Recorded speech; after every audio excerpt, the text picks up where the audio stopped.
is up, bros? Welcome to the All Bros podcast. I'm Jonathan. And I'm Caleb. And we are a couple of bros on a mission to give you guys the most detailed movie reviews out there with as little bias as possible. Welcome to the All Bros. This week on the podcast, we got nothing for 4K Spotlight or Through the Wall. I don't know what else to say besides that. Yeah, dude, I still feel like we're missing something, but I couldn't for the life of me figure out what. I looked forever yesterday, just scrolling through my past feed. And I'm like, I swear there was something, but I couldn't find anything. I'm gonna laugh my ass off if we discover what it was we were missing Monday right as the episode's going up. Dude, it's probably going to be right as we finish recording. We're going to be like, oh my gosh, this is what it was. Isn't that the worst? Oh yeah, dude, that's the absolute worst. Freaking hate when that happens.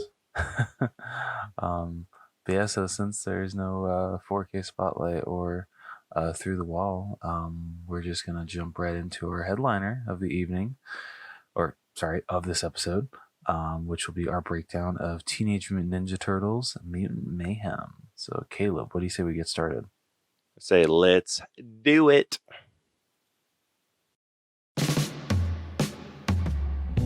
Hello, my name is Brucker Nurse, and I want to tell you about my fun horror movie podcast called Autopsy of a Horror Movie. On my show, I like to have fun dissecting out what makes a horror movie scary, what worked for it, what didn't, what types of fears does it play off of. Is it an allegory for any sort of message? I don't know, but let's find out. Also, I like to watch slashers. I'm a big slasher guy, so I'll watch a slasher and do a kill grade for it. I will cover the kills and I will tell you how I would grade it based on shock, method, style points, and a fourth category that is a reflection of the movie. Besides those, I'll have fun with special topic episodes, commentary tracks, interviews with guests, including some Shudder directors, so I just like to have a fun time over here.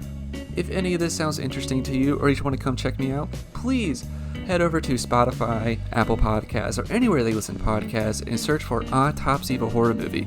Also be sure to find me on Instagram at Brucker Horror, where you get fun updates and some cool little posts that I do. Thanks for listening, and I hope that you get to enjoy the show, and I'll see you on Instagram. Bye. All right, so before we jump into our breakdown, we did answer. Oh my god, we did. That's not how that works.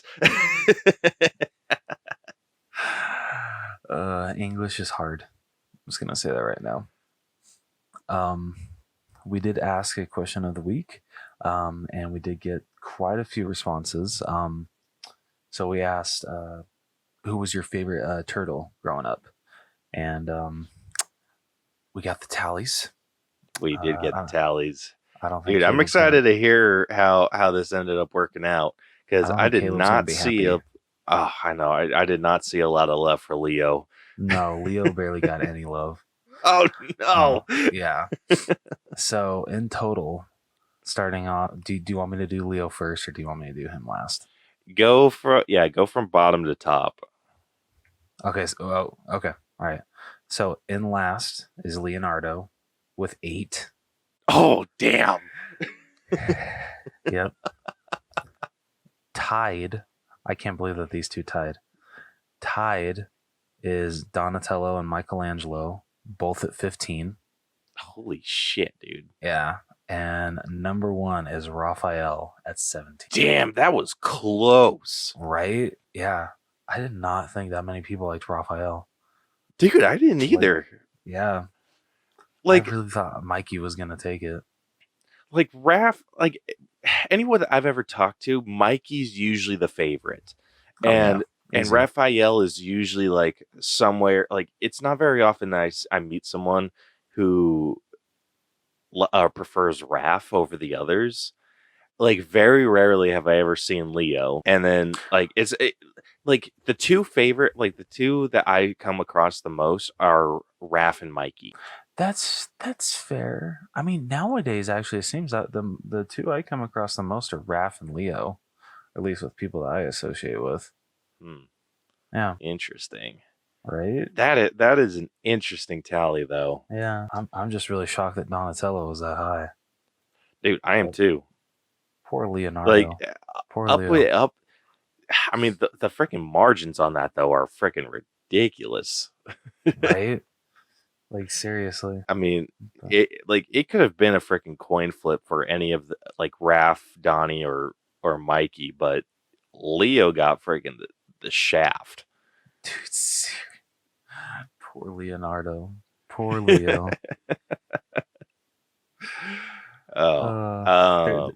There's a reason why I guess Partners in Crime, I think Partners in Crime messed up the song in like the OG live action movie. Have you listened to the Turtle Power song from the 90s movie in a while? It's been a hot minute, so I don't know if you've caught on, and like it it doesn't irritate me, but like every single time I have to be like, no, it's like you didn't even watch the damn movie. They straight up go, there's Leonardo, Michelangelo, and Donatello, and then they make up the team with one other fellow, Raphael. He's the leader of the group. I'm like, no, he's not. Nope. You got that wrong, man. Not in this iteration, son. No.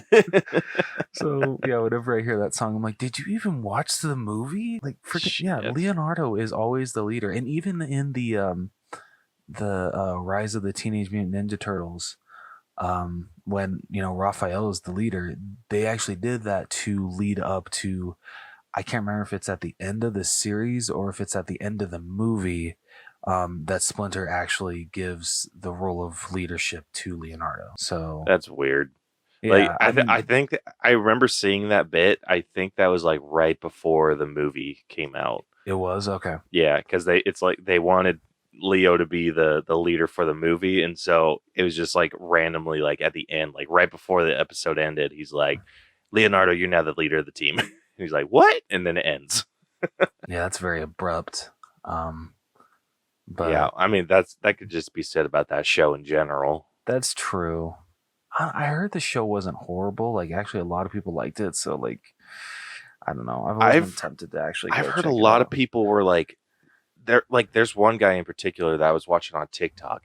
His girlfriend was super into Ninja Turtles, and he like was a fan of Ninja Turtles too. But he was always like felt himself like as a purist, so he only liked the original ones and some of like the comics. And she got him to watch that version of the Ninja Turtles, and he's like, yeah. So I'm like hanging out with her. Like she had school, so I was hanging out at her place waiting for her to get off school, and so I just like sat and watched this show, and turns out he's like, this is actually really freaking good. So he was like, he kept making videos for every 2 episodes that he would watch, and he's like, dude, like this is a freaking solid ass series, and he'd like get into his reasoning why it it made me want to watch the series. Like, I don't know about you, but the freaking theme song like absolutely slaps. Damn, dude. Like, yeah, the theme song's pretty bitchin'. But like, honestly, I can't think of a Ninja Turtles theme that is bad. Like, all of them like go freaking hard. They do. Like, obviously there's some better than others, but I mean, yeah. Oof. None of them are like genuinely bad. They're all really good. They are. They absolutely are. So were there any like highlight, like we'll go through, like maybe get some highlight comments on here or go through those. Yeah, I mean, one for me especially was, I'm sorry. This is coming from TikTok from Frowny B. And they said, Donnie, he reminded me of me. I like that. That's a good answer. Yeah. Obviously, we can't go through like all of these because there was like over 60 freaking comments. Yeah. And a lot of them were just Leo or orange, red, like whatever. Okay, maybe it's just me, but like, I hate it when people say, "Oh, the orange one or the purple one." I'm like, can you just say the damn name? Like, come on, names aren't that hard to remember, man. No, they're not. You can even abbreviate them like they do in the show. Leo, Raph, Donnie, Mikey. I don't care if you say it like that. but don't freaking just name them by the color. Yeah. My first one's from Irwin's Bit 1842. Who said Michelangelo because the last movie. So I'm assuming he's talking about like this movie, the movie. Yeah, I was gonna say, I'm like, discussing. Yeah, I'm like, I hope he's talking about Mutant Mayhem. I mean, if he's talking about Out of the Shadows, like, you know, I get that. He was really good in that one too. But you know what? Always a good answer. I'm sorry to say he's my least favorite turtle, but understandable answer. That's wild. Well, I mean, dude, I think I've told you my ranking. I can't remember because my rankings, it's Donatello, Leonardo, Raphael, and then Michelangelo. Yeah, I think mine's the same, just flipped. So Leo first, Donnie second. Yeah. Leo, Donnie, Raph, Mikey. Good choice. Good choices. You got another one? This also coming from TikTok. I hope I pronounced this right. Kalex. They said, I'm a teenager now, but I always love Leo. I'm sure you love hearing that answer. Love it. Let's see. I got one from Nikki Cage Edits. He said, I only watched the live action one that Michael Bay directed / produced. It was Michelangelo. Dumb but funny. Man, if that is the only Ninja Turtles movie you've seen, dude, you're missing out. You're missing out on some quality content. Seriously, please don't let that be the only not introduction, but the only taste you get of the Ninja Turtles, because it's not that good. I'm just gonna say it. Yeah. Any others? Or this is coming from Violet on TikTok. Mikey, because our names are similar, and he was so cool in the 2012 series. I mean, they said TMNT 2012, but the 2012 series, which that is a great answer because Michelangelo was great in that one. Yeah. All right, my next one is from Ryder. And he didn't really answer the question, but his comment made me laugh. He says, how you gonna rank top 10 when there's 4 turtles? Saw that. This is how. This is exactly how. Yeah. Me and Caleb had even talked about this. We're just like, okay, how are we gonna like talk about our like top 10 answers when most of them are just one-worded answers? Yeah, so it's just taking out the one-worded answers. Yeah, that's what it's did. People like it's thrown in the people that like put in like thought and effort. Yeah, into, or not really effort, because like we appreciate anyone commenting, but it's just absolutely someone who gave a more detailed response. Yeah, I mean, hey, we still tallied them all up, so we did get an accurate number of how a lot of you favorite Raphael, which that just blows my freaking mind. That was wild because I thought Donnie was gonna win. It seemed like Donnie was gonna take it, but no, freaking Raph came in clutch at the end. Jeez. All right, you got any others? I mean, I like this one. Coming from really_SSC. Why not all 4 of them? You know what? Fair. Yeah, fair enough. Yeah. My last one is going to It's Jerky. So this is kind of like in a reply to, because I attempt to respond to as many people as I reasonably can.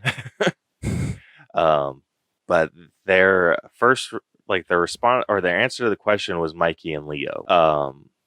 And then like I thought that was an interesting combo because I feel like we see Leo and Raph and Donnie and Mikey. Like those are usually the pairings, right?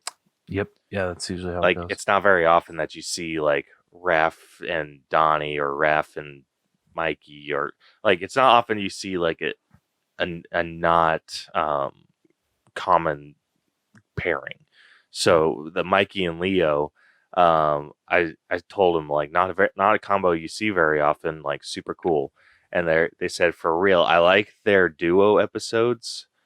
when they're together, like they're always fun. I'm wondering if that was in like what, I don't know if they're pointing out like a specific series. So I'm curious if it was like the 2003 series or the 2012 one. I'm curious. I think like that's just an like despite whatever series you're watching, I think that's an interesting combo regardless. Oh, I agree. Um, I love the kind of going off of that combo. Always love the combination of Raph and Donnie. Especially just because it's really funny how they banter off of each other in the 2012 series. Because like honestly, they have like, I think it was like the first episode where they have like two of the best jokes together throughout in the whole episode, when Raph is just like, okay Donnie, put down the bow staff and no one gets hurt. Sorry. And Donnie's just, and what does Donnie say? He's just like, okay, yeah, Raph, last time you said that, I actually, got her. He's like, okay, yeah, but this time I promise I'm going to be different. And then, yeah, he kicks his ass. Freaking hilarious. And then Raph freaking sucks. The best is when they first go up to the streets and they're passing by a window display, and Donnie sees, I think, like a certain type of computer, and he shouts out like what kind of computer it is. And Raph comes over. He's just like, I don't know, Donnie. Is it? Donnie's just like, it is. It's freaking great. Oh, I wish man. those two were paired up more. They seem like a fun duo to like write for. Right? Yeah. Even Yeah. in TMNT, like when we're first introduced to the other three after Leonardo, and the freaking altercation that Donnie and Raph get into is freaking such great character moments right there. Just how Donnie points out how his anger has always been the contention, and what honestly always seems to break up the team. And just the fact that he finally freaking calls him out for it is freaking not only like insane, but kind of hilarious. I love when they get into like the like basically get into therapy for these characters. Yeah. So I mean, that was all I had. Everyone else like kind of just gave other answers, but no, same here. That's really all I had to. Yeah. So thank you to everyone that answered our question of the week. We really appreciate it, and you gave us some decent insight into how people are viewing the Ninja Turtles now. Yeah, how they really feel. Y'all shocked the hell out of me, dude. Both of us. That got wild. But come on, y'all need to show Leonardo some more love. Like, come on. Meh. No, I'm fine with it now. Dude, it used to be where you always pick the loner character, or like the character that like no one really liked. I still do to this day. I know, but I mean, like, but the Ninja Turtles, it's swapped for you. That's true, but no, it's just like freaking hilarious. Like how a buddy of mine pointed out, it's just like, Jonathan, I don't understand why you always have to pick out not only the nerd, like it's always the nerd that's my favorite, like Donatello, freaking Simon from Alvin and the Chipmunks. But yeah, I always have to pick the nerd, or it's the character that like, yeah, nobody gives a shit about. He's always like the sidekick, or in like the case of Hawkeye, does like anyone like when it comes to like the main six Avengers, like no one really even gives a second thought about him. So apparently I know how to pick him. Yeah. But yeah. So once again, thank you to everyone that answered our question of the week. We really appreciate it. So Rose. Yeah, sorry, I forgot. I'm leading this episode. Yep. Yeah. So Caleb, before we break down this movie, do you want to let people know how we break down movies on this podcast? I would love to. So if you're new to our breakdown system, we have split movies into 8 different categories that we individually score to come to a final All Bros letter grade. The 8 categories that we score are story, writing, acting, character development, effects, music, costumes, and with this one being an animated movie, this is more going to be based off character design. And then we give it our own personal score at the very end. All of those numbers get magically added up and spit through our algorithm and gives us a letter grade to compare this movie to others of a similar grade. It also gives us a percentage that doesn't matter quite as much, but it is kind of fun to see where these movies rank within our system. Because, like, dude, surprising, like, with over 200 movies, there are not very many, like, scores that, like, perfectly line up. Like, there's That's maybe, insane. like, yeah, there's, like, 3 that maybe have, like, 3 sets that have the same scores. Yeah. Like, exactly the same, but it's not very often that happens. Like, it's usually off by, like, a hair or just, like, a couple points or even like 1,000th of a point. Like it's wild how many movies we have and how little of them have the exact same score. That's insane, dude. Yeah. Well, I'm very excited to see where this one winds up. Yeah. So with that, if you have not seen Teenage Mutant Ninja Turtles Mutant Mayhem, we highly recommend you go check this out and then come back to this episode, because we are about to spoil. Don't let us spoil this for you. Yeah, seriously, go out and enjoy this great Ninja Turtles adaptation. Yeah. So yeah, if you listen beyond this point and anything is spoiled for you, sorry to say, it's kind of your fault. Yep.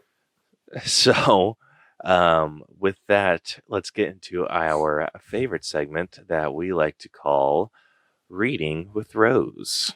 It ain't Rose's favorite segment, though. Too bad. Bullshit. All right. Techno-Cosmic Research Institute, TCRI, Executive Cynthia Utrom, sends a squadron to hunt down rogue scientist Baxter Stockman. I'm off to a great start. Who has created a mutagen to form his own mutant animal family, starting with a housefly. Stockman is interrupted by Utrom's strike force and killed in the resulting explosion, while the mutagen falls into the sewers of New York City. 15 years later, the Turtle brothers, Michelangelo, Leonardo, Raphael, and Donatello, have been raised by their adoptive rat father, Splinter, after the 5 of them were transformed into humanoid mutants by Ooze, Stockman's mutagen. Being chased away by humans led Splinter to distrust humanity and train his sons in the art of ninjutsu, instructing them to only leave their sewer home to steal supplies. Now teenagers, the Turtles long to live as normal high schoolers, much to Splinter's dismay. During a supply run, the Turtles defeat a gang of criminals to recover a stolen moped belonging to a teenager named April O'Neil, revealing themselves and their origins. April, an aspiring journalist struggling to move past an embarrassing viral incident of vomiting on camera, has been investigating a series of robberies of TCRI technology by a criminal known as Superfly. The Turtles plan to stop Superfly and, through April's reporting, win public acceptance as heroes. They intercept a piece of stolen technology and meet Superfly under the Brooklyn Bridge, discovering that he is not only a mutant himself, but leader of a mutant gang. Ecstatic to meet fellow mutants, the Turtles bond with Superfly and the others, and he explains that they were created by Stockman, evading TCRI and living on an abandoned ship in Staten Island. Like the Turtles, they were attacked by society and an embittered Superfly has stolen TCRI technology to weaponize ooze to mutate all wildlife on the planet into the new dominant species and enslave humanity. The Turtles try to intervene, but the gang escapes with the equipment while a tracker allows TCRI to capture the Turtles. At TCRI headquarters, the Turtles are painfully milked for their mutagen, but April arrives with Splinter to rescue them. At the gang's hideout, Splinter and the Turtles convince them that their plan for domination will make them no better than the worst of humanity, and together they turn on Superfly, destroying the machine. However, the ooze combines Superfly with other nearby wildlife into a gigantic whale-like kaiju. He attacks the city, and the Turtles and other mutants attempt to stop him, but are assumed by the public to be fellow monsters. April overcomes her anxiety and commandeers a new broadcast to explain the mutants' good intentions, and the citizens of New York come to their aid. Leonardo finds his voice as a leader, utilizing Michelangelo's gift for improvisation, Donatello's intelligence, and Raphael's rage to drop a canister of TCRI retro mutagen into Superfly's blowhole, turning him back into a collection of normal animals. Reconciling with Splinter, the Turtles, April, and the mutants are celebrated by the city. The mutants soon move into the sewer with them. Splinter and Scumbug fall in love, and the Turtles enroll at April's high school, where they are all embraced as heroes. In a mid-credit scene, the Turtles enjoy high school life. While the Turtles and April enjoy themselves at prom, they are under surveillance from Utrom, holding the now unmutated Superfly captive, who plans to recapture the Turtles by enlisting the aid of the mysterious Shredder. Okay, I didn't realize that was Superfly. Oh, you did? Like, not really. Like, I just kind of thought that she was trying to like redo the experiment and viewed Superfly as like a soldier. I don't think they really like showed that he was like still alive. That's fair. All right, you got a point there. Like, if they did, I freaking missed it in the chaos. But fair enough. But okay, like that does make sense though. Why there was just some random fly on in a container there. Yeah. She just loves flies. She has to have one just sitting in a mason jar on her desk. Yeah, makes sense to me. So super interesting there. Yeah. All right. Well, so bro. This was so good. So freaking good. I will. So Caleb saw this movie first, and he was telling me his thoughts on everything. And I remember one of the things that he said, I'm very interested to see what you think of the last 3 minutes, because I don't know how you're going to feel about it. I'm like, okay. And he was not freaking kidding, because I still don't know how to feel about it, because that, you know, when they're accepted by society and, you know, they go to high school with April, not only do they wear regular clothes, they take off their masks. Like they are not like identified by their colors anymore. I will say the one that like kind of looks a little more like normal is probably Donatello, just because like the glasses make it look a little less weird. Yeah, the glasses hide his mask for a majority, so it doesn't look so freaking like goofy. Yeah, but freaking like throughout like the last 3 minutes, I'm like, oh god, I don't know how I feel about like seeing them with not only a normal clothes, like the clothes I could excuse, because, you know, in like the 90s movie and like the OG show, they wore those like trench coats and hats, so I'm like used to them wearing like regular clothes. But just, yeah, them not wearing their mask, I'm like, that is a staple of the Ninja Turtles, and it felt wrong in a way. It did. Like, it was like, it was weird because like I almost felt like they were naked. Dude, right? Like, seriously. Like thankfully, you know, you can still tell them apart, like, you know, because their character designs and everything. But yeah, it was a little hard. What those last 3 minutes of, I mean, it was really cool, you know, seeing them being accepted and, you know, actually being able to enjoy high school. That was awesome. But yeah, just them without mask, I'm like, ugh, this is kind of hard to watch. Dude, what got me though was that it was like the first time. Like, I think it would have probably been an easier pill to swallow if I didn't know that they sleep in their masks. Fair. Like, because like they have like a bunch of scenes where they're in their rooms and they're like talking and sleeping and like all that good stuff, but they're in their masks. Yeah. And so like them taking it off to go to school, like it felt weird. It really did. Like, I kind of feel uncomfortable here. But you know, I do appreciate that they actually like they did a kind of swap character wise with who gets attracted to April. I don't think they've ever done Leonardo. Yeah, it's always been Donnie, hasn't it? Yeah, either Donnie or Mikey in some iterations.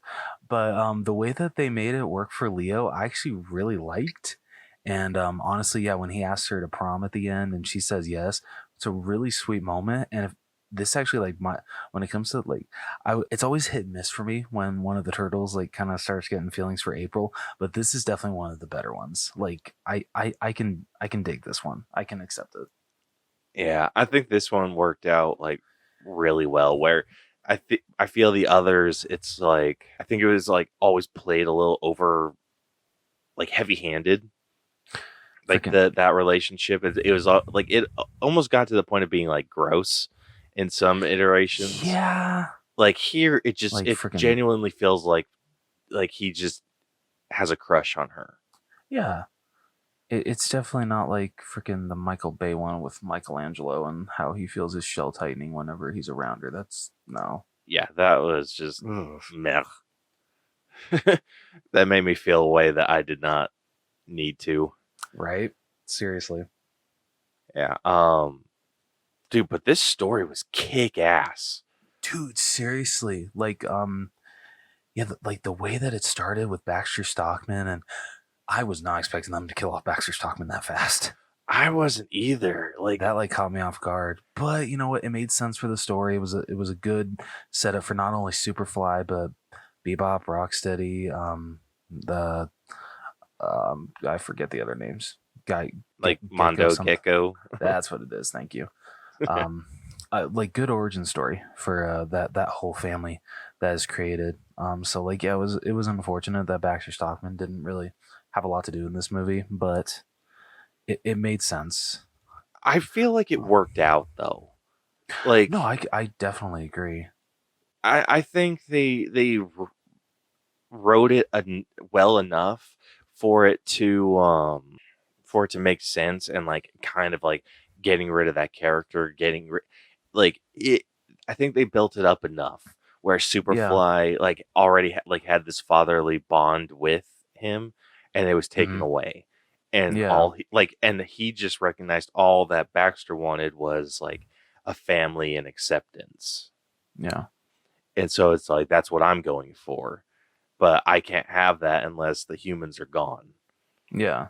Which I'm like, tracks, dude, freaking Yeah. tracks. No, it really freaking tracks. Um, yeah, just there's that, and then that leads into 15 years later, we're introduced to the turtles, and just I love that like I mean we got the clip released, but just I was just still freaking like smiling cheek to cheek with their first introduction of freaking them doing the freaking grocery run for them, and all three of them giving Leo shit for like how he's the big leader, he's telling us what to do. Um the banter between the turtles was so freaking great in this movie. It was amazing. Dude, it was so freaking good. Like super freaking good.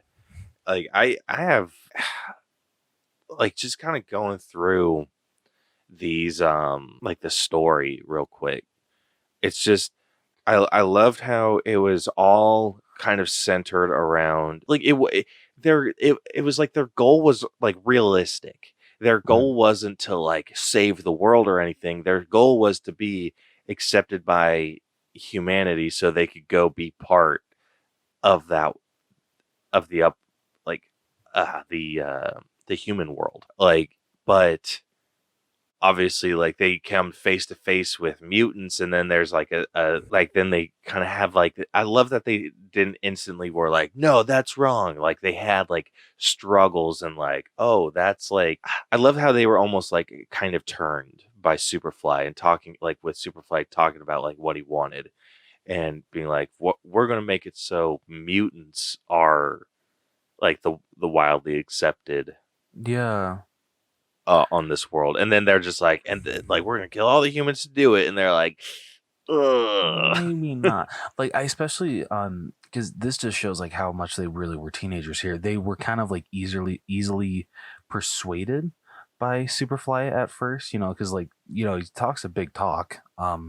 So you know what? If I was freaking 15, the way that he was saying like, oh yeah, we're all gonna be accepted. We're all gonna literally be a big happy family. It's just gonna be great for all of us mutants. You know what?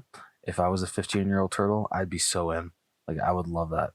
But it's not until they, like they get to this bowling alley and they're all like, they're actually like all getting along with each other. Like they each turtle finds their kind of click with certain mutants. So like you get like Raphael with Bebop, Rocksteady, Donnie with was it Metalhead, and I forget which other ones. So like like the smart ones of the group. Leo with Superfly. And Leo, I don't think he had like that click. I think he was like already like around that's Superfly. fair. Yeah. So he like everyone else kind of found their person to be around, and Leo's just like, which I feel Leo was kind of that way throughout, which I actually really liked. Yeah, it just shows how good of a leader he is. Seriously, that he's not Leo as had easily such great swayed. character moments in this movie. Yeah, no, like seriously. Yeah, even Mikey, of course, got his own people with Mondo Gecko. But yeah, just when Superfly is going over his plan and like enslaving the humans and basically like anything that you can think of that they used to do to us as animals, we're gonna do to them. So he's just like, oh, you remember dog shows? We're gonna do human shows, and you're just like, okay, god damn, dude. like this got weird. And dude, I loved when they were like driving the device away, and like April's recording, and they're like asking Superfly like so like let's just say for like just pretendsies, like if we weren't like super with this plan, and that he like basically like goes into how he's gonna like rip them to shreds and all this, like you ain't as cool as I thought you were. And he's like, no, like he's like, you're into this plan, right? And he's like, oh yeah, like we're super into this human killing stuff. And then April's like, I'll just cut around that. Dude, I can't wait to get into the writing here, but yeah, dude, because I got some stuff I want to point out with some great moments to me for Donatello, because I was laughing my ass off. Oh my gosh, so freaking good. Gosh, I mean this cast was ridiculous, dude. Everyone brought their freaking A game. Like, you weren't kidding about Ice Cube. I was a little hesitant, but yeah, he freaking killed it as Superfly. But yeah. Like you know a little bit more about Ice Cube than I do. At least his like with his music career. Okay. Yeah. Was he quoting songs of his? Yes. I knew it. Yeah, when he says, what was it? 6 a.m, police at my door. Yeah, I forget which NWA song. I think it's either from an NWA song or it's from like one of his singles that he did. But yeah, that's straight up from one of his songs. Because he had a couple lines like that. I'm like, that feels like that feels like a song. So you know, it worked. Cool. Like it did. It worked real well. Yeah, like it didn't feel out of place or anything. Which, like, honestly, is like a credit to the writing. Yeah, like honestly, I feel like that made him even more intimidating. Dude, like right? It was just like it was freaking scary. Yeah, dude, Superfly was terrifying in this movie. Yeah. Like super, super good villain. Dude, amazing villain. I loved how like his team, they were like all for everything that he was like going for, until the turtles like offered this alternative perspective, and like they all kind of were like, yeah, we don't really want to kill all the humans. Like, we just thought this was the only option. I forget which one says it, but she's like, yeah, I don't want to have to see the lifeless bodies of my victims every single time I close my eyes. Oh my gosh, I think that was Leatherhead. I think you're right. That's hilarious. Or freaking Bebop and Rocksteady when they're just like, you know what? Maybe we're angry because he made us angry. Oh my gosh, dude! Man. I loved what they did with these mutants. Like, are all of the like Leatherhead, Wingnut, are all of those Ninja Turtle like villains? Yes, yeah, they're all from the '80s show. Okay, cool. I really liked how they flipped this on its head, where like Bebop and Rocksteady, like all of these people that are like known to be villains, like they're not villains. It's just they were led astray, like Yeah. led in a more violent direction, and it just didn't. Like I love how they ended up being more like anti-heroes. Yeah, no, yeah, dude, like the storytelling was so freaking good here. Like, oh my Yeah, god. like it felt like this felt like really, and this is like a complaint that I've had with like previous iterations of the Ninja Turtles, how um they have very teenage problems here. Yeah, yeah, they really do. Yeah, like Um, that. The way that they show that off was freaking fantastic. dude, seriously. Um, God, even the struggle that Splinter has throughout the movie with just trying to get his sons to understand why the human world to him is just not worth it. They're horrible people, and just him trying to make them understand but still be a good dad. Yeah, Like honestly, and his struggle throughout is really, really good. oh my gosh, and dude, and then him seeing basically his reflection in Superfly, like Oh, dude. that was a freaking emotional gut punch. Dude, right? The freaking don't get me started on the freaking milking joke. Dude, The that joke was the best. Yeah, that was Like for I'm usually not for jokes that like span over the entirety of the film like that, yeah. but I think they pulled it off so well where They did.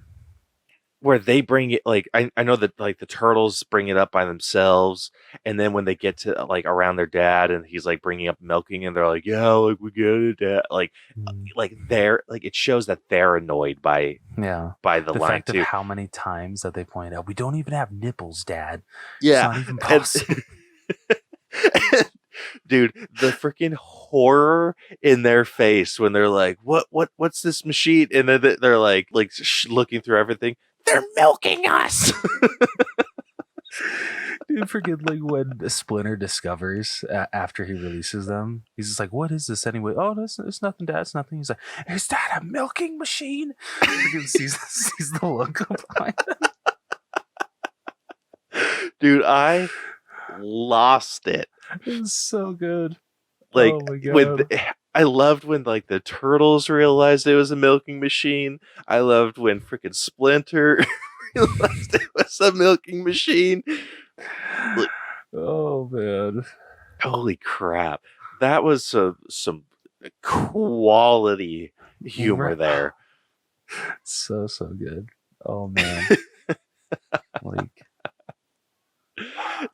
dude, I'm usually like able to tell like when a joke's gonna come into play later on. yeah. That one just like I just thought that it was something that was like so out of that world that I was like, oh, like that this isn't gonna come to play anytime soon. And like as soon as they're just like like Yeah, they're, no, yeah, like oh when they my wake god, I up and died. yeah, dude, when they wake up, they're strapped to this device, and like they're looking it over. I'm just like, they're not gonna do what I think they're doing, are they? They And then yeah, they're just absolutely like, did. it's I'm like, you got, oh my god, I love it. I absolutely love it. Oh my gosh. So good. So good. Seriously. But yeah, like I loved how when everything was kind of coming to a head with all that stuff, that there was like they showed a little like a team up with the mutants, and then like but they did the turtles eventually like got their time to shine like Yeah. through all of that chaos, and I thought that worked amazingly well. Oh, dude, like even like when the humans are helping them try to get the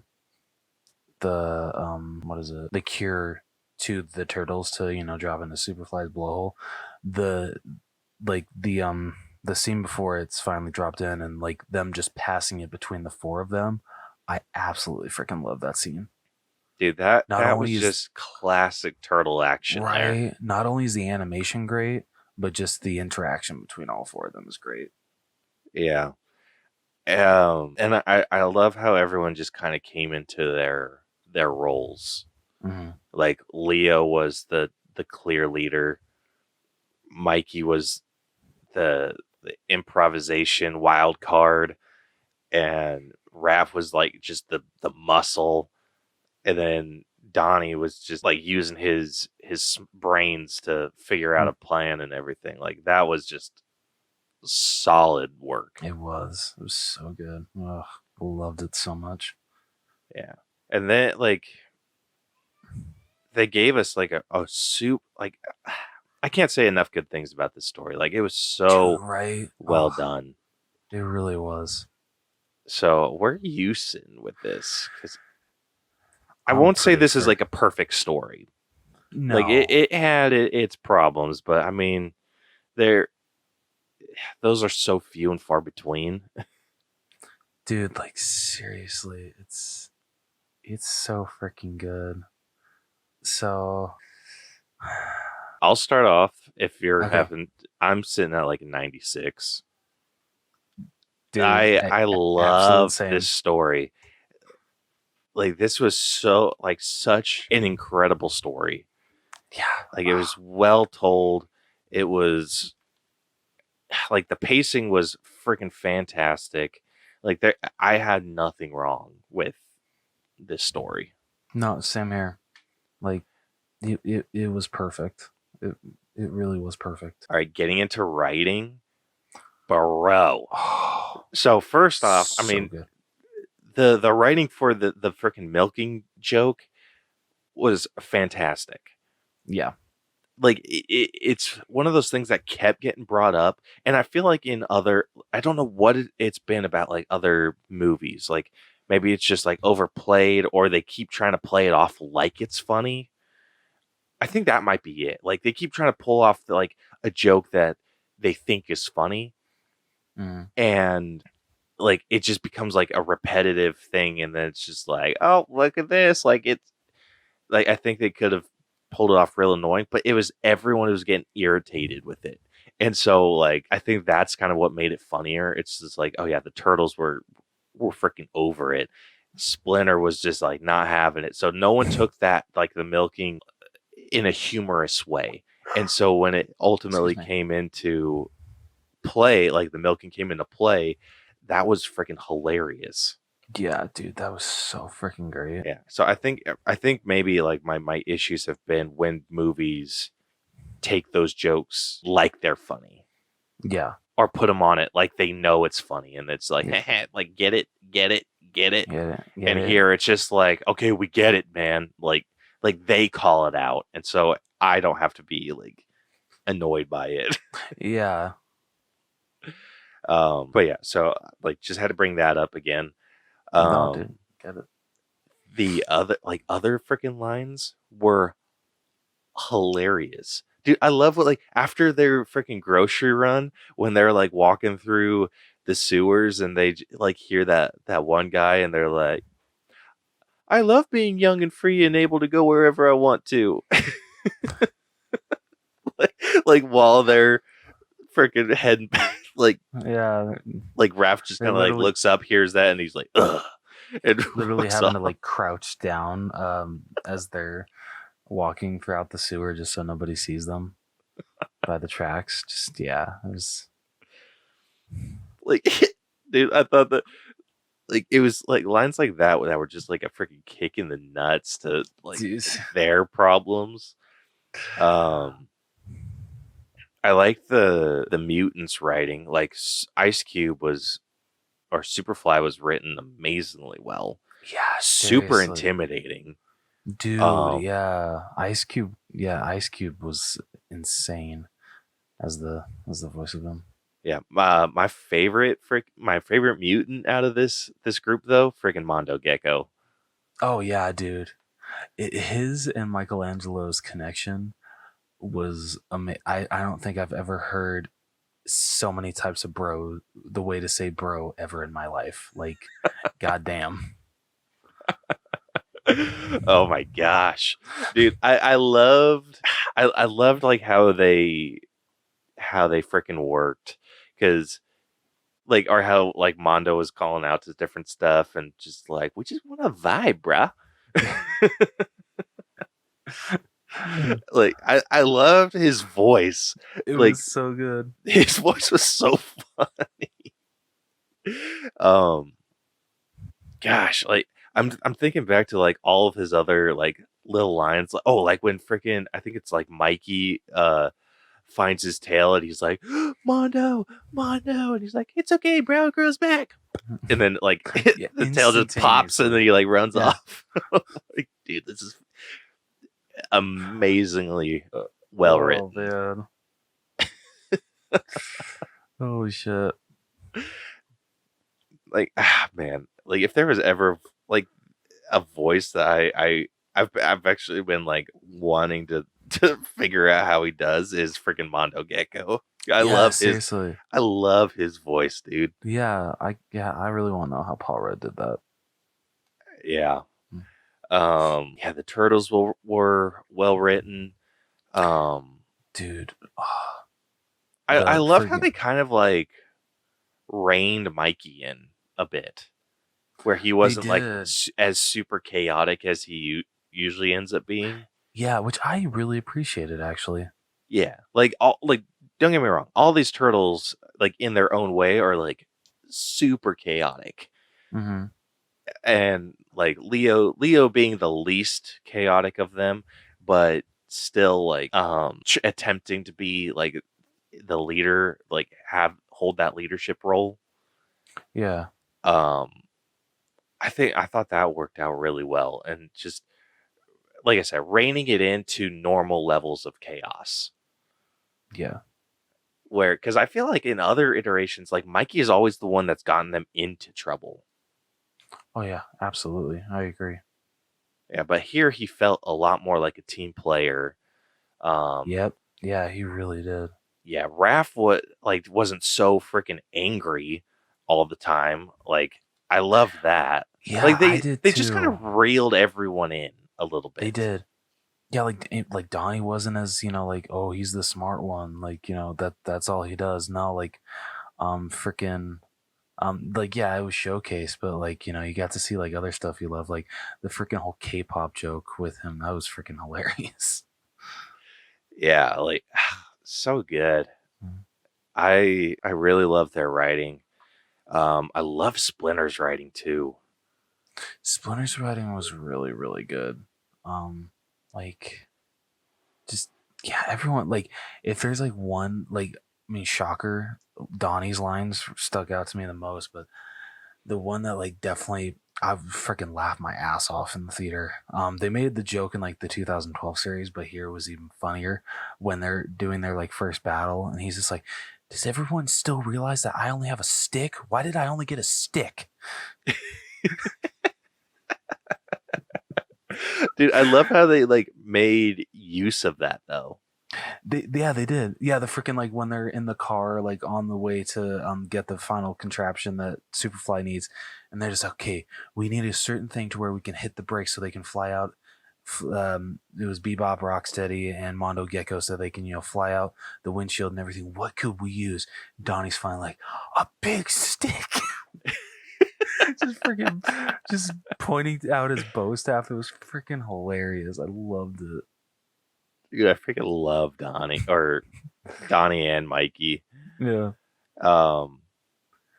I love when they finally did hit that and everything was like in slow motion and Mondo's going out the window and he's like, "Oh no, bro."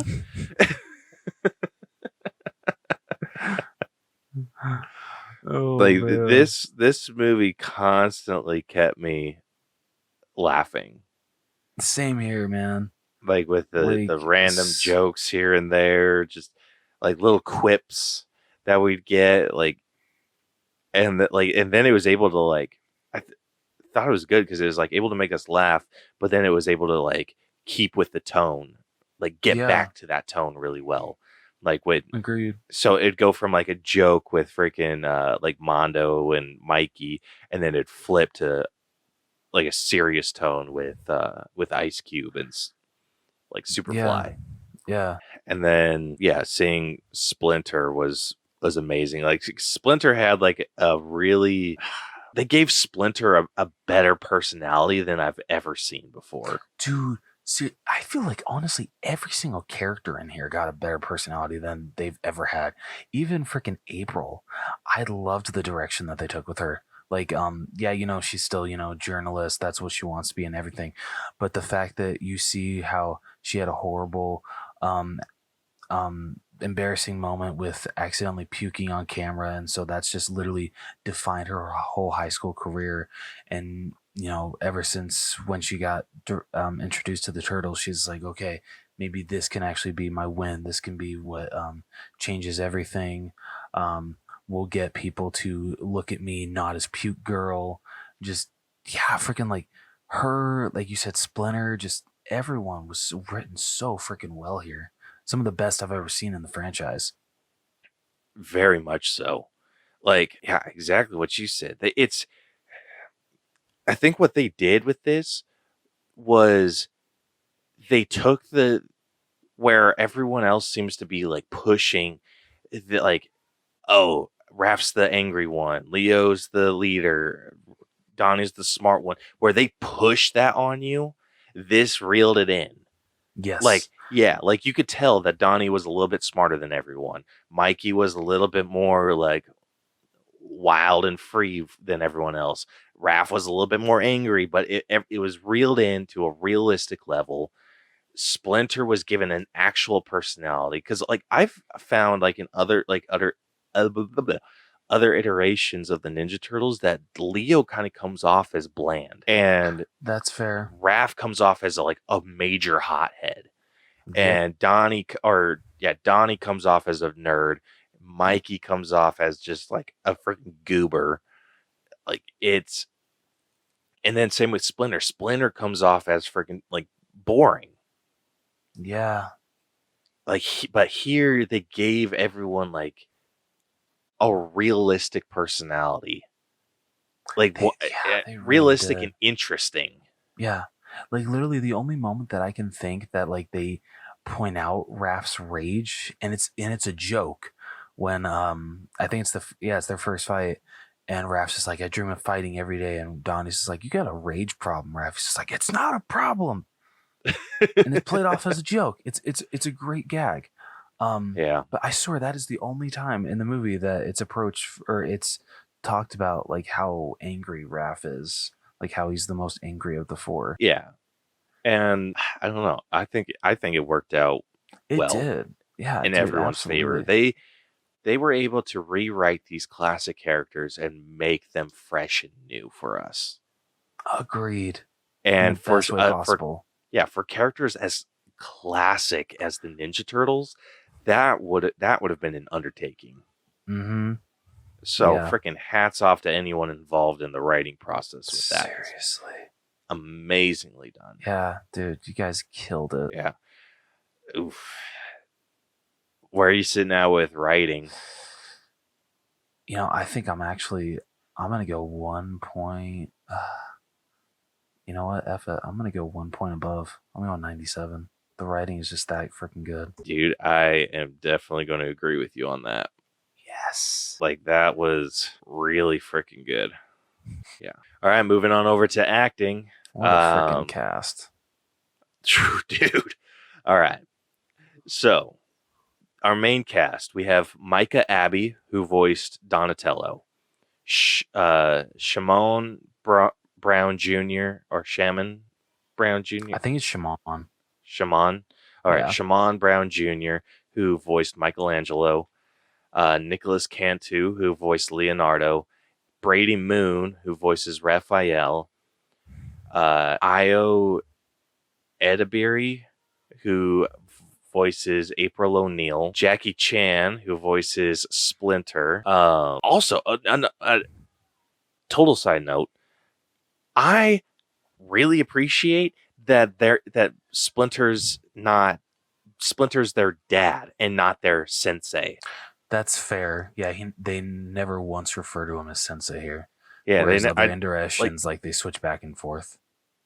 yeah. Well, they always call him like Master or like Master Splinter or something like that. But here they're like Dad. No, that's fair. I mean, and it might just be because here they're like truly teenagers, whereas in other iterations they're older and everything, and so they kind of got used to like, oh hey, even though he's our father, and we still want to, he's still that, and like we'll address that sometimes, but for the most part he is our sensei. We want to show him respect. And Yeah, I've never liked that though, especially for I like. So I don't either. that change was really well done for me. No, dude, and I absolutely agree, because I'm with you honestly with other iterations when like when they say like, oh thanks dad, stuff like that, it just feels out of place. I'm like, are you sure he's your dad? Because you're always calling him, like you said, sensei or master. Just it just felt out of place sometimes when they would actually call him their father. Whereas here, like, the only name that they ever say is dad. So it just it didn't feel out of the ordinary at all. Yeah, absolutely. All right, let's see. So yeah, Jackie Chan voices Splinter. We have John Cena, who voices Rocksteady, Seth Rogen, who voices Bebop, Rose Byrne, who voices Leatherhead, Natasha Demetrio, who voices Wingnut, Giancarlo Esposito, who voices Baxter Stockman, Ice Cube, who voices Superfly, Paul Rudd, who voices Mondo Gecko, Post Malone, who voices Ray Fillet, and I had no idea that was him. that's hilarious. That is amazing. And then Hannibal Buress, who voices Genghis Frog. I wish he was in it more, honestly. Yeah, and I think that's it from like the main cast. They do have a bunch of cameos though. Like seriously, freaking, I don't know. Mr. Beast was in here. I don't know who Mr. Beast is. Yeah, but like I've watched a couple of his. Okay, like I know of him. It's just I've never seen any of his videos or anything like that. Yeah. So who's I'm trying to think. Who's Jeff Rowe for? Okay, so Jeff Rowe's like been the writer for. So yeah, So holy crap. So Jeff Rowe, I was just like looking up his to see who he was. He has written some of my favorite stuff. Like, what has he written? So he helped write the story for Mutant Mayhem. He wrote Mitchell's versus the Machines. He was a writer for Disenchantment, which is like a Netflix show that it's kind of like Futurama, but like medieval. Okay. And then he's done some writing for Gravity Falls, which that show's freaking amazing. Yes, it is. But yeah, so he's like done some voices. He did a voice in the Mitchells versus the Machines as the man who loves fun, and in this one he was the man who loves being young and free to go places. Oh my god. I love it. That's amazing. Dude, I love the names for a lot of these people.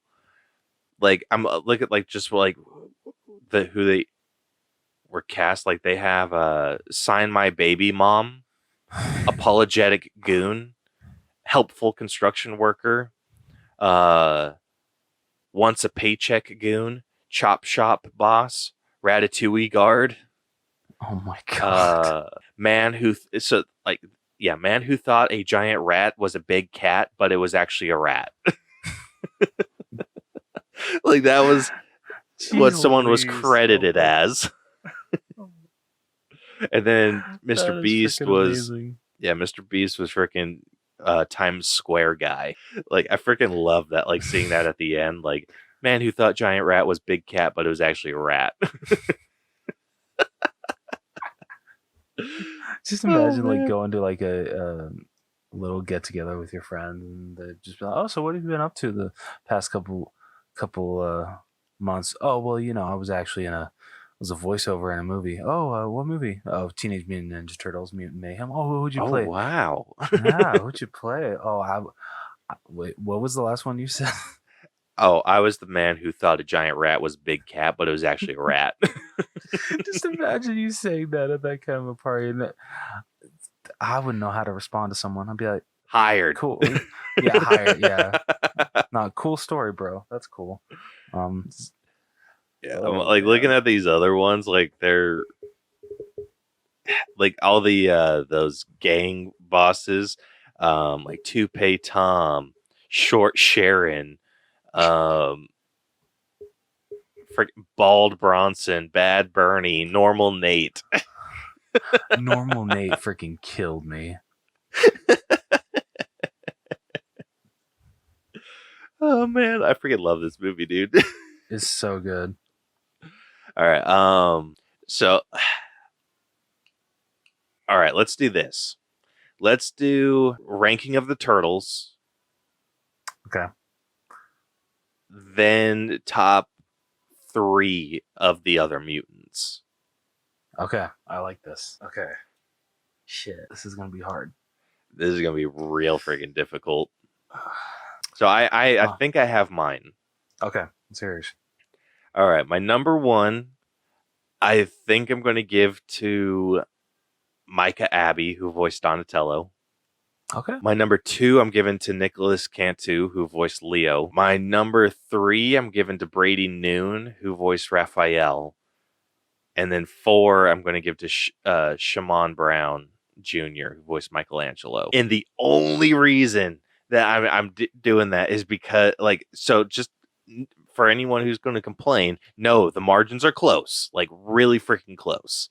Yeah. But for whatever reason, it took a minute to accept that Donnie's voice was coming from Donnie, because I felt like Donnie's voice fit a little bit better for Mikey. That's fair. But I feel Mikey's voice would not have fit for Donatello. That's right too. Because it would have been like the whole, like, for me it'd be the whole Corey Feldman thing all over again, like in the original live action movie, and just it's too deep for Donatello. Yeah. But no, dude, I get where you're coming from here. So yeah, that's my ranking for the Turtles. Okay, this is actually going to be really funny, because literally my ranking is the exact same, but I am switching to my top 2 are switched. So Nicholas shit. Yeah, dead serious. So I would actually give number 1 to Nicholas Cantu, and then 2 Mike Abbey. But yeah, 3 same Brady Noon, and then 4 Shaman Brown. So, dude, that's freaking hilarious, right? So the way that I order them is in the ranking of your favorite turtles, and the way that you're ranking the voice actors is the way that I would rank the Ninja Turtles. Yep. That's hilarious. Dude, don't get me wrong. I loved Micah Abbey as Donatello. He was freaking fantastic. But Nicholas Cantu barely beat him. I just absolutely loved him so much as Leonardo. He was so freaking good. He does play an amazing Leonardo. I'm pretty sure it's Nicholas Cantu, but doesn't he voice... Which one of these voiced Gumball? I think it was Nicholas Cantu. Was it? Yep. So. Yeah, he did it for 2 years before freaking puberty hit him like a ton of bricks. I love that. Dude, it did. Like, if you listen to how he sounds, like early Adventures of Gumball versus how he sounds in his later episodes, it is distinct. Really? Okay. Yeah. I'm definitely gonna have to go and see this. Because like the different and freaking the World of Amazing Gumball is a freaking fantastic show as it is. Yeah. It's one that grew on me. Like I thought, like when, because I'd just gotten, like I think I just moved out. My brother watched it a little bit, and so I was like, whatever, like stupid kids show. But I started like catching clips and stuff on like Instagram or Facebook, and I was like, that's actually kind of funny. So I like watched the series. It is hilarious. Yeah, I'll have to check it out. But yeah, that's freaking hilarious though. That our rankings for the Turtles are just flip-flopped. Yeah, that's freaking fantastic. All right. Let's go the mutants. How are your top 3 mutants? Okay. Number 3, I loved her voice so much. So I gotta give number 3 to Rose Byrne as Leatherhead. Like, she went so hard with an Australian accent. she just ran with it, and it was so funny, and I loved it so much. Dude, is Rose Byrne actually Australian? I think she is. But I feel like she even went harder. But I think she went harder than how she actually usually talks. Like, and I didn't think that was possible. But she went even harder with her accent. And it was just freaking great. I loved it. I loved it. It was appreciated. It was very much appreciated. Number 2, I gotta give to Ice Cube as Superfly.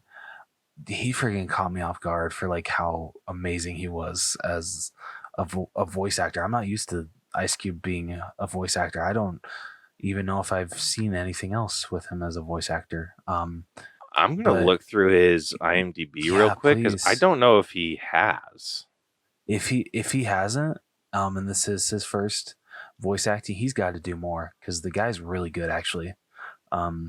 He was intimidating as Superfly. The freaking, like Caleb pointed out, how like they inserted like actual like lines from his songs into it, but it worked really well. Yeah, like freaking Ice Cube killed it as Superfly. I loved him. Yeah, for sure. Number 1 though, I gotta give to Paul Rudd as Mondo Gecko. He freaking stole every single scene that he was in, especially when he was paired up with Michelangelo. Like, oh my god, he was freaking fantastic, and I was laughing my ass off whenever literally everything that he said, I was laughing my ass off. So yeah, that is my top 3 for favorite mutants. All right, so just for reference, Ice Cube has done voice acting prior to this, but he did some voice acting for Call of Duty Black Ops. Oh, okay. Yeah, and then he did a voice for the Book of Life. Yeah, the Book of Life and Book of Life Sugar Smash. Oh, that's a video game. So yeah, he did a voice acting for like 2 projects, more or less. Okay, cool. Yeah. Other than that, everything else he's done has been like live action. So freaking fantastic. Seriously, like he killed it, dude. He really did. Like, goddamn. All right. My number 3, and this is like purely on a technicality that I'm able to do this. I did say other mutants, so I'm gonna take Splinter. That's dude. I totally forgot about Jackie Chan. Nah, dude. Thank you for shining light on how great he was. Yeah, he did an amazing job voice acting here, and it like he's the kind of like the voice actor that I'll sometimes forget it's him. That's fair. Like, I think he was able to throw in just like enough of a different personality that it didn't sound too much like Jackie Chan. Like, obviously you can tell it's him, but it's just like, yeah, I mean, but when he was talking, I heard more Splinter than anything. No, like same. Because like he was definitely doing something a little different with his voice. It did sound like it. Yeah, it didn't sound like just like regular Jackie Chan, which I appreciated. Yeah. So yeah, he is my number 3. My number 2, I'm in totally agreeance with you. Giving it to Ice Cube as Superfly, and then my number 1 is absolutely going to freaking Paul Rudd as Mondo Gecko. good. So good. I loved Mondo Gecko. Like, dude, I would love to see shorts come out from this with Paul, like Mondo Gecko shorts. Dude, hey, considering that the sequel's already greenlit and they're working on a series for Paramount Plus, never know. Oh, I'm so in. Yeah, like the voice that he does is so distinct. It is. It really Like is. like anyone who does a voice similar to this, like it's now going to be a freaking Mondo Gecko voice. Mm-hmm. Like after I left the theater, I was like trying in the car to like mimic, and it's like there's like a tone that he has. I'm just like I can't like quite nail that. Yeah.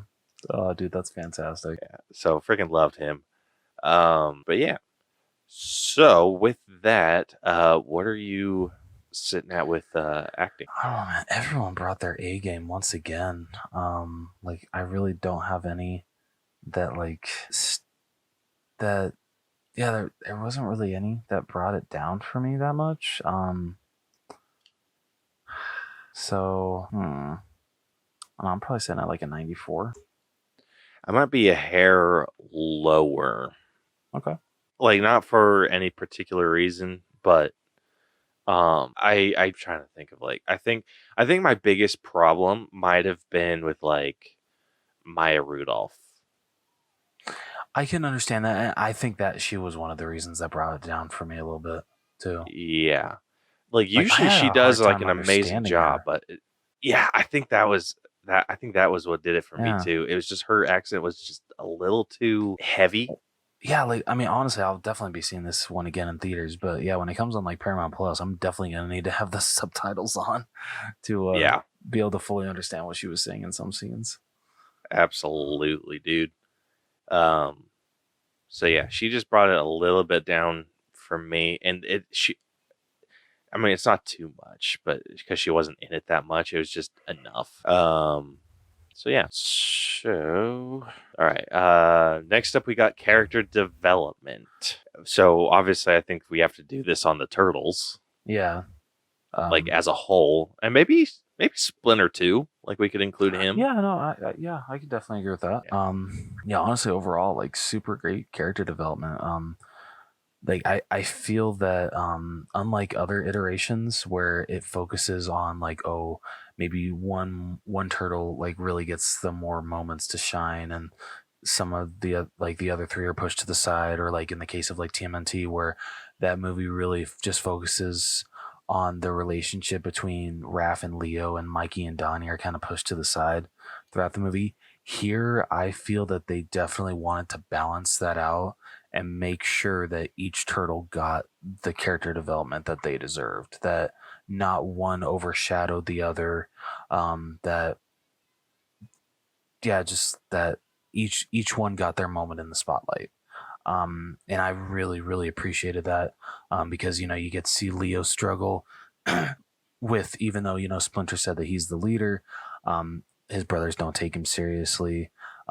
You see Donnie, of course, struggling with you don't really see him struggle with his intelligence, but I guess it's mostly just finding his clique, finding his group, because sometimes he doesn't feel like his brothers are that his brothers aren't exactly the kind of people that, like, don't get me wrong, he loves his brothers, but like they're not into like K-pop like him, or stuff like that. And like there's even a great scene there's with the end credit scene that like it starts off with Donatello being like, I finally found my group, and it's just like a bunch of just a bunch of freaking high schoolers just on computers. It's freaking great. I loved it. Then you get Mikey. He's definitely the one that wants to venture out into the real world the most, and want to be accepted. So you get to see his struggle. And then freaking you get Raph, really just he wants to go to high school just like the others, but it seems throughout that like he definitely just wants to be able to I don't want to say like showcase, like be, I don't know, would you say like release his anger in a good way, or like I don't know how to describe Raph that well.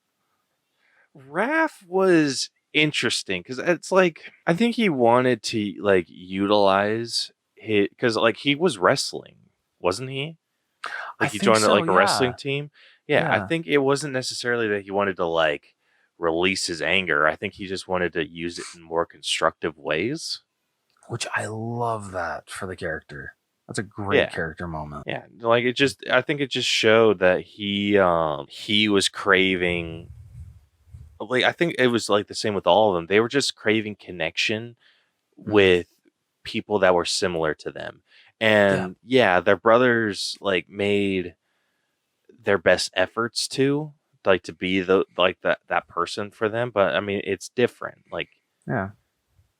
so like I think like what it showed was like when they were strapped to that machine and they were trying to sing like a BTS song for Donnie, like you could tell that Donnie's just like, okay, like you guys don't know the words, but I Yeah, it's like appreciate the effort. Yeah, exactly. And then then like when they were about to get like squished by Superfly or like Super Duper Fly, yeah, which I think was like just a perfect name. yeah, it was so good. Yeah, so when they were about to get squished by Super Duper Fly, how Raph was like, I know I said like I don't want to die like with your guys' faces being like the last thing that I see, but he's like, I kind of lied. Like I'm glad I get to see you guys.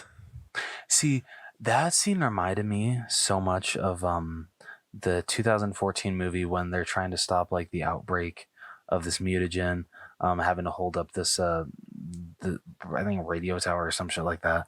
And Raph's just like, I know I always bag on you guys, but it's because I love you guys. I want to push you guys to be stronger and better than me and all this shit. And I'm just like, I'm not buying this one bit.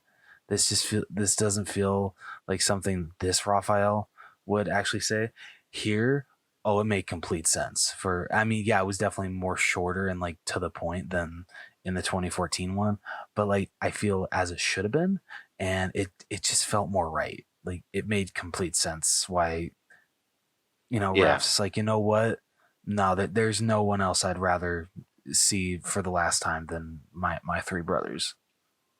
Yeah. I liked how they had this moment where like I think it happened with like all of them.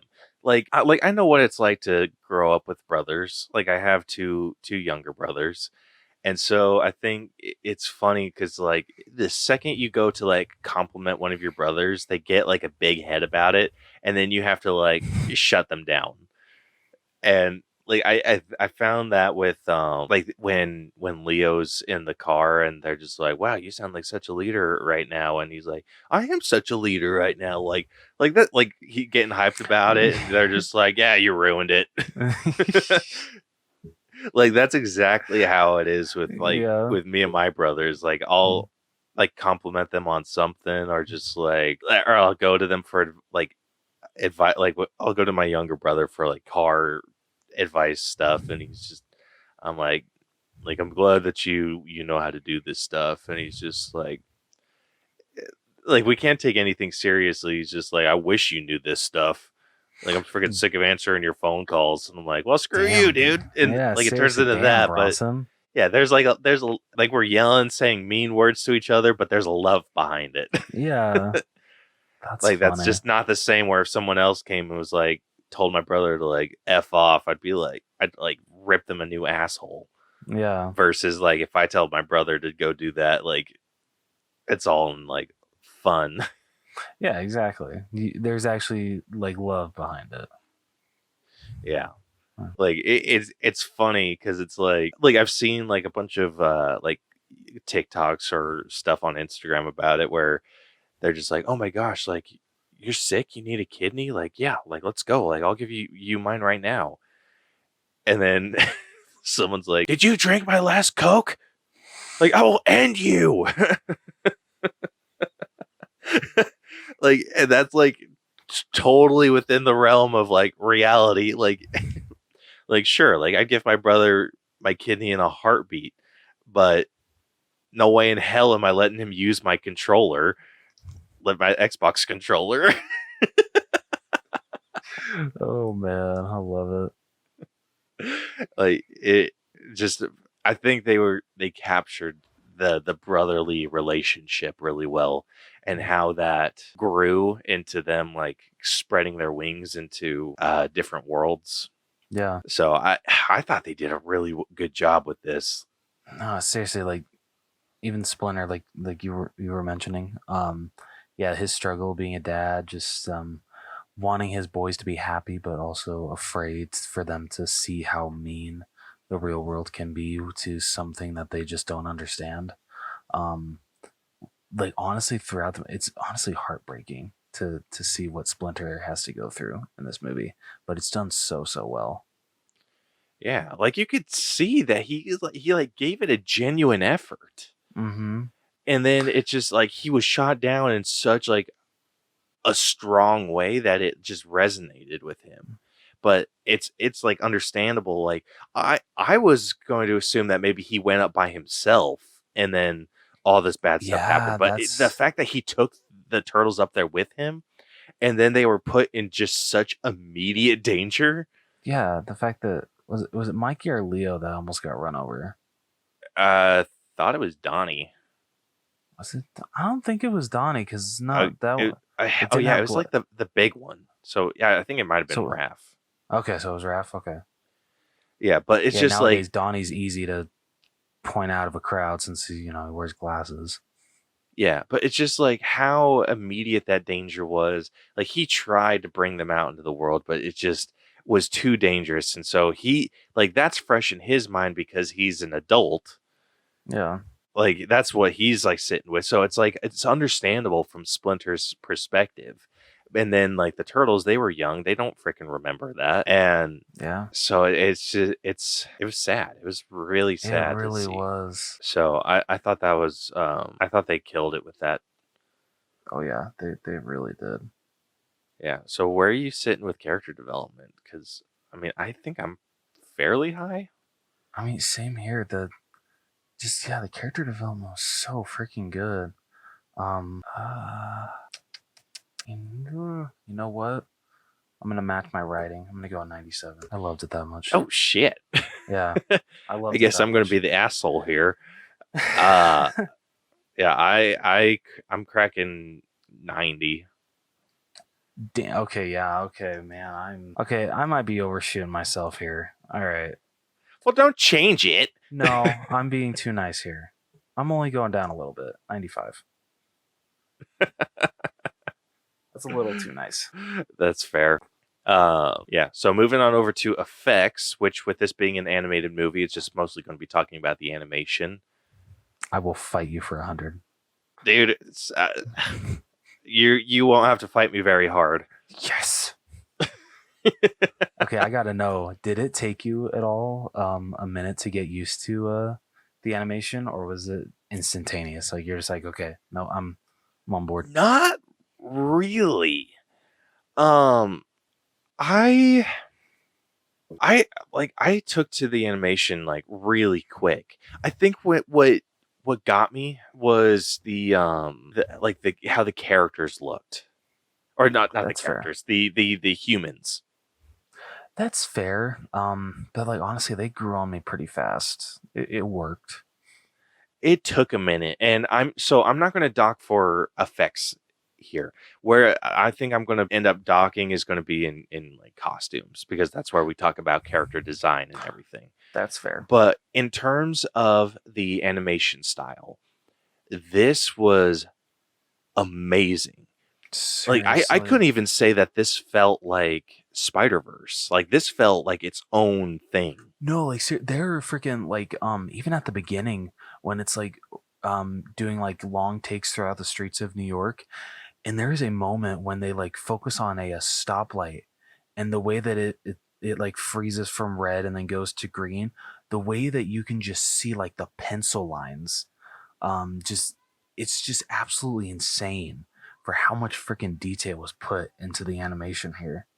Yeah, it felt like similar to I hate comparing it because they're so wildly different, but it had like that Across the Spider-Verse vibe where it felt like it could have been hand drawn, like in its No, like entirety.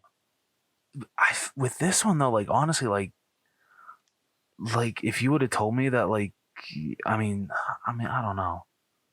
This one truly did feel like it was hand drawn. Like just like with those like little moments of like you see close up and you can actually see like the pencil streaks and everything, and I'm just like, this is freaking amazing. Like this animation is breathtaking. Yeah. So I have no qualms about giving the effects 100. Yes. Out of here. These were so freaking good. Oh my god. Close to flawless. Right. Oh my god. Just, if there were any issues with this animation, I didn't see them. Dude, right? Like seriously, it was so beautiful. Yeah. All right, next up we got music. And unfortunately, this is where the movie's probably going to take a hit. Really? Like, okay, like I don't think this is a perfect 10 out of 10. No, I can definitely agree with you there. But like I feel it has some like good moments, like the freaking like the song that like introduces the turtles. I freaking love how that starts, and like it starts with them like literally like spinning their weapons, like getting ready to go out. I freaking love that track. It's so freaking good. But freaking when it's like the montage of them asking around about Superfly and all this stuff, and I forget the name of the song, but it's just like I like the way you work it, no diggity. Okay, I gotta know the song. Wait, really quick, 1 second. But like it's like it's a slowed down song, and I didn't realize it was so slow. I thought it was way more upbeat, but like it works so well for the scene, and I freaking loved it so much. Yeah. I'm looking at the soundtrack right now. They have Jump Right In, No Diggity, and Can I Kick It? That's what it is. No Diggity. That's what it's called. Yeah. I was shocked that Can I Kick It wasn't actually in the movie. It was just in the end credits. For how much that was like literally the only song that they used for the trailers, which it worked. I was very shocked that it wasn't in the actual movie. Yeah. Dude, going real quick to that montage of them like whooping those crime lords' asses, or like trying to like hunt down Superfly. Those transitions were clean, dude. Right? Like, and I just freaking love like each turtle like gets like a badass close up of them in slow mo, just beating the shit out of one of them. Like it's so freaking awesome. Oh my god, it's so great. So good. Yeah. So here I would say the music's okay. If we did half points, I'd be at like an 8.5. So I can go either way. I don't know. I'd probably be at an 8. Like honestly, an 8. Yeah. Hell, you won't hear any complaints from me. Okay. I think like I might have been leaning a tad more closer to like 8. Yeah. But yeah. Like don't get me wrong. Like it was close. Yeah. Like I love the music that's in here. It's great, but just like it didn't exactly crack 9 for me. Yeah. Like it was good. It fit really well with the scenes. It's just, I think it was just missing something. Honestly, I think what it was might have been missing was like a freaking Ninja Turtle theme. Okay, I will appreciate. I freaking was smiling when Mikey opens like I think it's their first fight, and he opens the door and Ninja Rap is playing. I'm like, dude, awesome. I freaking lost it. I was like, ninja. Like I was freaking humming that the rest of the freaking scene. Dude, I wish that they would have like if that would have just kept playing while they were like beating the shit out of these guys. Do you know how freaking that would have made me so freaking happy? Like, oh my god, that would have been amazing. Yeah, I would have lost my mind, dude. That would have boosted me to a 9 if they would have done that. Yeah, but yeah, so music, I think sitting at a solid 8 out of 10. All right, costumes, but with this, it's going to be more like character design than anything. The design of the turtles, Splinter, I'll say even April and all of the mutants looked really good. Yeah. I would say fantastic, honestly. Yeah. Like, them alone, I'd probably be sitting at like a 10 out of 10. Yeah. But what gets me is how the humans looked. Like the other additional humans. They looked real goofy. That's fair. I mean, I will, yeah, like when they first they're going to rescue or not rescue, get April's scooter back, and they enter that garage and everything, and even though that like that scene was in one of the trailers, like yes, the way that like those thugs looked, I'm like, okay, this is a little take me a little to get used to. Yeah, why are the humans harder to look at? Seriously, like freaking like one of them, like his jaw was like moved over to the left side of his face. I'm like, what the hell? Yeah, and a lot of times their eyes were like wonky, like didn't Yeah, line like up seriously, properly. how do turtles have like straight ass eyes? They look normal, but humans don't. Like I'm sure that they were just trying to drive home, like, oh, like how Splinter, despises humans, and so we got to make sure that they actually look terrifying. They look scary. I think they might have done too good of a job. I would buy that. I would absolutely buy that. Yeah, that's fair. Yeah, I agree. But they might have done too good of a job. Yeah, just like took it one step too far, man. Yeah, I appreciate the effort, but let's dial it back a little bit, maybe in the sequel. Yeah. So where are you sitting with that? Yeah, just because like what you said and everything, and I can definitely agree with you. Like, I'm probably at an 8, but I could be talked up to a 9. I'm sitting at a 9. I think that the humans are just a small enough part of this movie to make or to only affect it a little bit. That's fair. That is completely fair. Yeah. So yeah, definitely sitting at a 9 there. All right, last up, we got our own personal scores. All right, who do you want to take this one? What do you think? I'll leave it up to you. You pick. I'll go first. Okay. Yeah, overall, oh my god, this is a god, I can't even get into words how much I freaking love this movie. This felt like a true Ninja Turtles movie, and I haven't felt that way since 2007 when TMNT came out. So ever since I was a little kid, I have not felt that we have gotten an actual good iteration of the Ninja Turtles, but we finally got another great film in the Ninja Turtles canon. And I remember, I don't know if it happened for you, Caleb, but before the movie starts, there's an introduction to Seth Rogen. I was just like, thanks for coming. I'm really excited to show you this, passion project that we have of, these 4 brothers, and how much we love these characters, and excited for you to enter this world once again. And just, yeah, like I have to thank not only Seth Rogen but everyone that made this movie for just honestly reigniting my love for these characters. It was never lost, but they reminded me why I love these 4 brothers so much, and why they were such a huge staple of my childhood. And just, yeah, the story was great, characters were great, just everything was freaking great. And don't even get me started on the animation. I have so very little problems with this movie. And just, I felt like a kid again. I was smiling cheek to cheek throughout. And like this is probably, I'll have to see it again, but like this is like freaking gonna have to fight Guardians 3 for like my favorite movie of the year right now. So whew, man, I'm gonna go a 96. I loved this movie. Yeah, this was a really, really good movie. My expectations going into this were already really high. And so the fact that it met my expectations and then exceeded them just goes to show how much like love was thrown into this movie.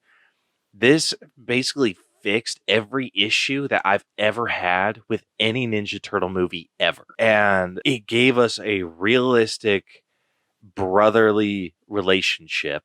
It dialed back the cliches of each of the turtles.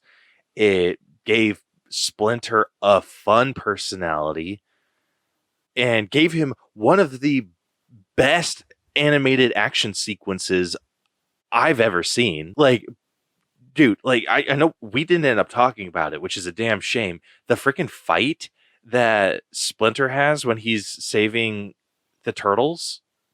Oh, dude. How incredible was that scene? Dude, incredible. Absolutely incredible. That was ripped straight out of classic freaking Jackie Chan. Like, if that wasn't choreographed by Jackie Chan in any way, I would be genuinely shocked. Fair.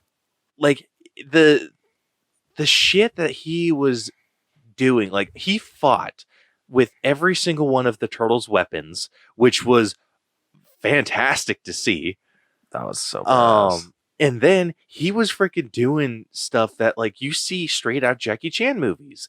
Like, he was, like, I think one dude freaking tackled him, shoved him up against, like, a glass cabinet, and then he grabbed, like, some of the beakers and stuff and started smashing it against the dude's heads.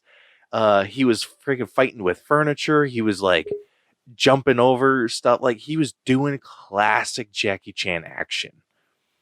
And that alone freaking, like, rocked my world. Like, I thought the action sequences with the turtles were cool. That freaking top, like, the montage that we see of the turtles, like, whooping everyone's ass.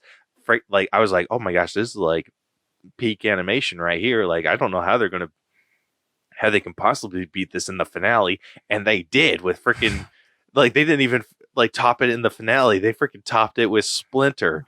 I was like, damn, like, this is freaking dope. I don't know how they're going to top this. And then they did again. Like, shit. Like, I just kept getting, like, more and more worked up. I was like, yes, I freaking love this. So I was going nuts the entire movie. And again, this reignited my love for the Ninja Turtles.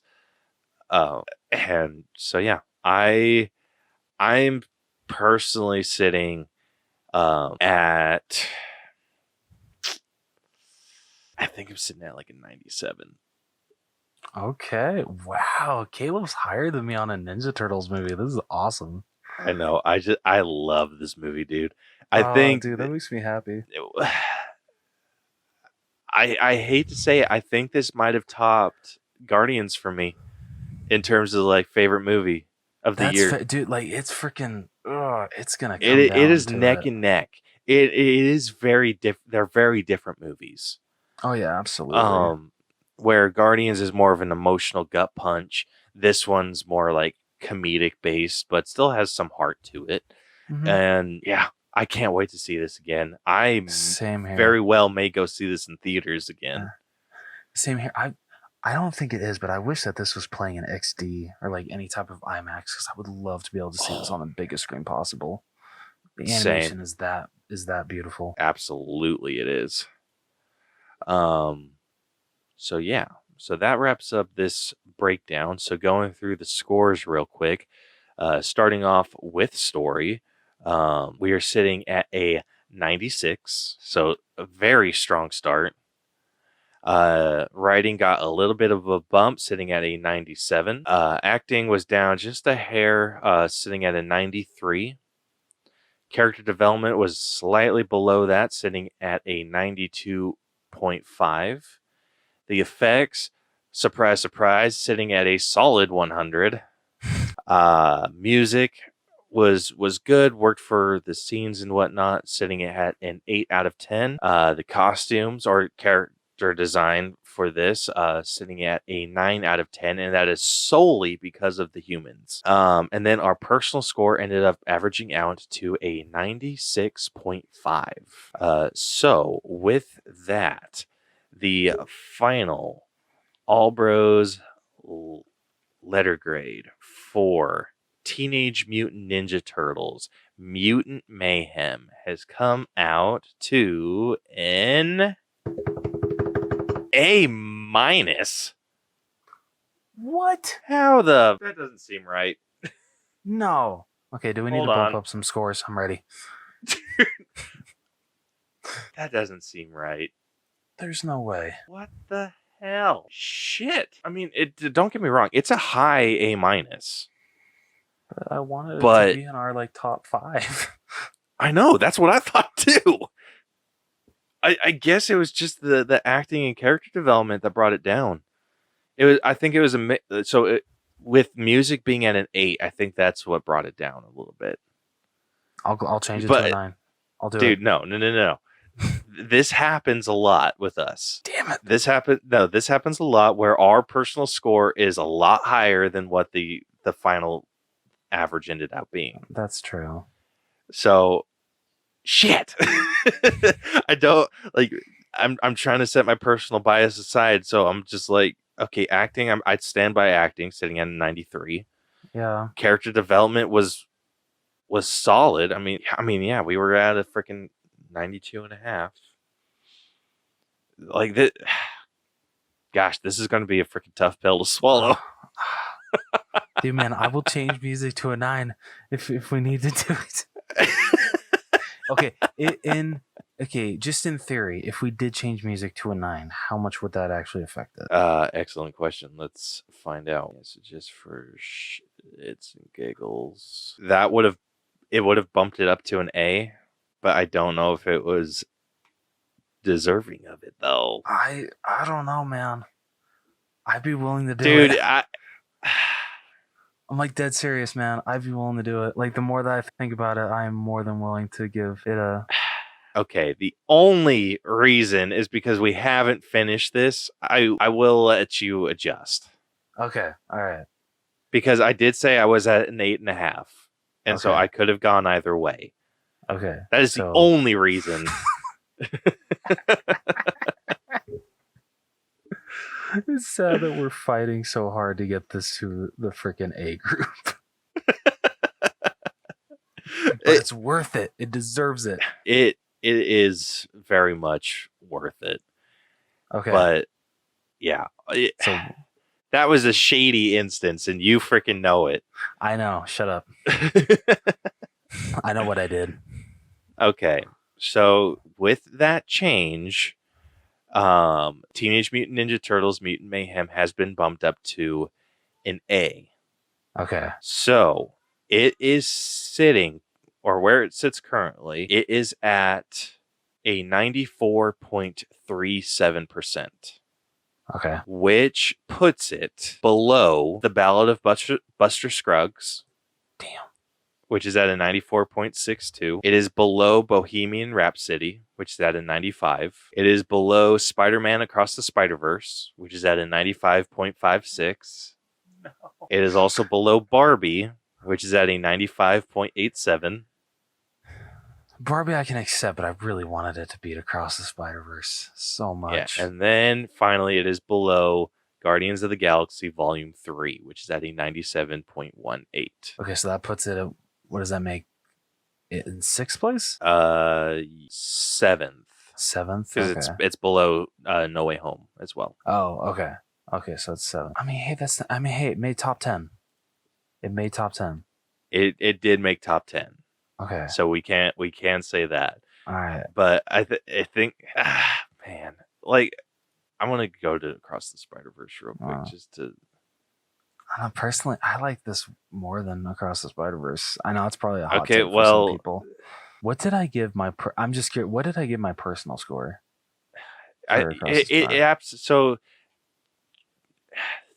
So check this out. So comparing this to Across the Spider-Verse, the story was the exact same. Okay. We gave higher on the writing to Ninja Turtles. Acting, we gave higher to Spider-Man. Character development, we gave higher to Turtles. Equal effects, equal music, equal costumes.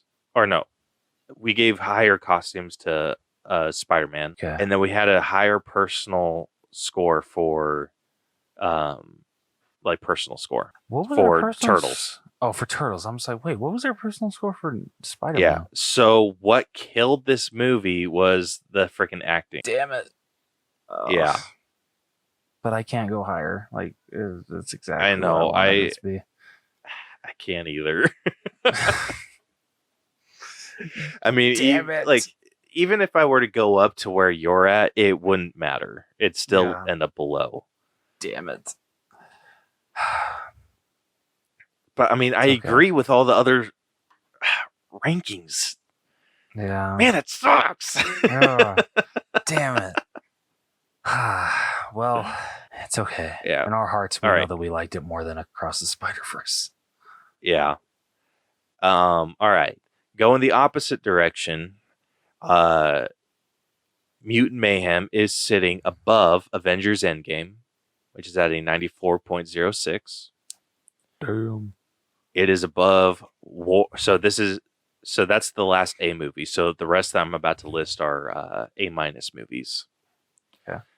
It is above War of the Planet of the Apes. It is above Avengers Infinity War, as well as Encanto, and above Black Panther Wakanda Forever. Okay. Yeah, it's not bad. I like it. Wish it was higher. I know, me too. We're never going to let this go. We're going to be mad at ourselves forever for this. Yep. Every time we see that, it's, dude, like I almost like I said, so I think this deserves, for those of you that don't know, we had, Spider-Man No Way Home is sitting at like the top right now. And Rose and I have done some reflecting, and we are not in total agreement with that score. But we did have a very biased guest on. So I kind of want to hit him up again and be like, hey, realistically, what are your scores? Because I want, so do you think that's cheating? I don't think so. So this is what I'm thinking about doing.